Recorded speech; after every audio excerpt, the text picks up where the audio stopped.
ng pamilya Quezon na gunitain ang Father's Day para sa kanilang haligi ng tahanan na si Dolphy. Tinweet pa ni Jaja Padilla ang litrato sa loob ng kwarto sa ospital ng Comedy King.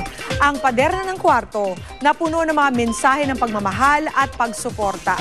Dinecorate daw ito ng kanilang anak na si Zia. Noong nakaraang linggo pa, dinala sa ospital si Dolphy matapos mahirapang huminga dahil sa pulmonya at pagbaba raw ng potassium level nito. Sa panayam ng GMA News sa kanyang anak na si Eric Quezon, sinabi nitong bagamat nananatili sa ICU, ay bumubuti na ang lagay ng kanyang ama.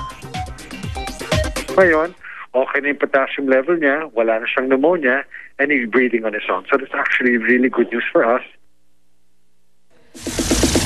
Binawi na ng korte ang warrant of arrest laban kay Annabel Rama. Ayon sa kanyang abogado na si Attorney Howard Calleja, humarap na kanina ang talent manager kay Quezon City RTC Judge Eleuterio Bathan at ipinaliwanag ang kanyang sitwasyon. Wala raw intensyon si Annabel na iwasan ang pagdinig sa kasong libel na isinampa ni Nadia Montenegro.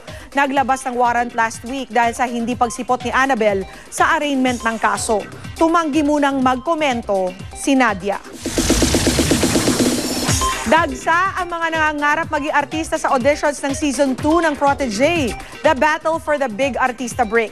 Siyempre, kanya-kanyang pakitang gilas ang mga nag-audition. Makichika kay Katibayan. Umaapaw ang talento ng kabataang Pinoy sa Manila Chapter Auditions para sa second season ng upcoming Protégé, The Battle for the Big Artista Break. At dahil artista na ang hinahanap sa taong ito, kinakailangan magaling kumanta, sumayaw, umarte at syempre pa may stage presence.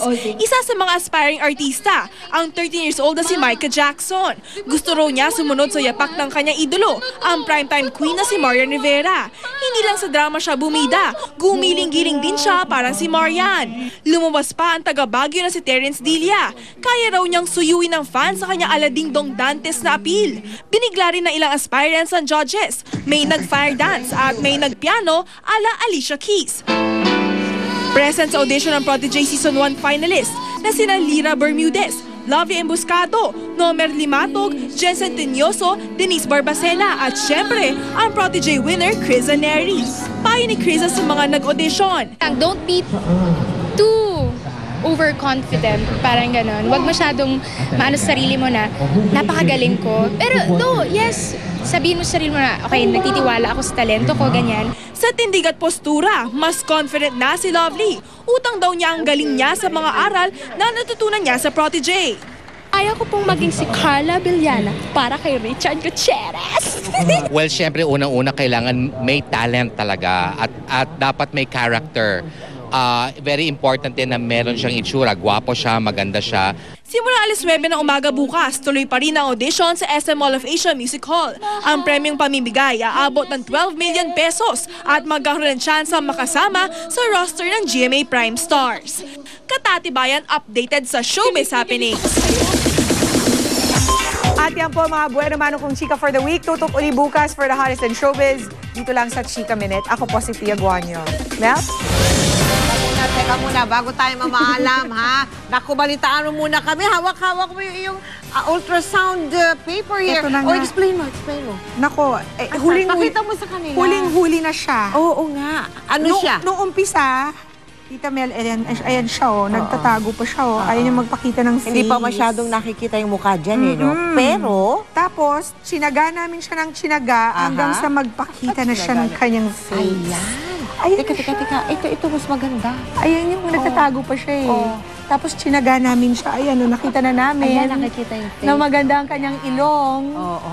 Doon kami nininervyos ng kaunti. Baka magmana sa tatay. O, sabihin mo muna, ano, babae, boy, or girl? And finally, we found out na siya ay magiging isang mini-me.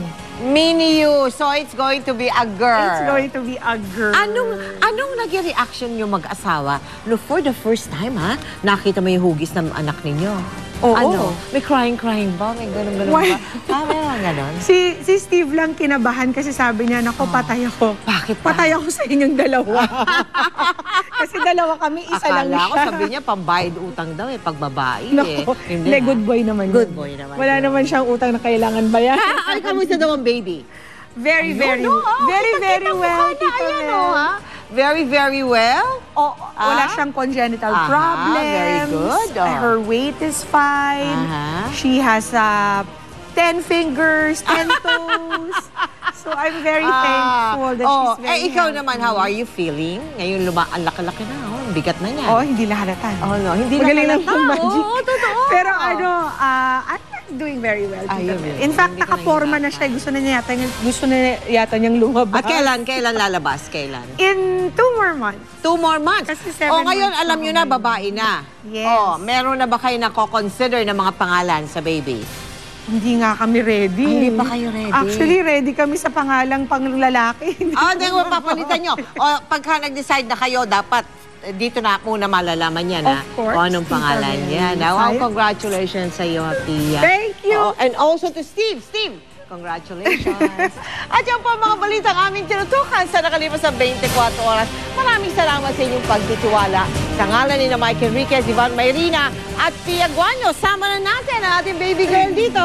Mula po sa tahanan ng katotohanan, ako po si Mel Tiangco.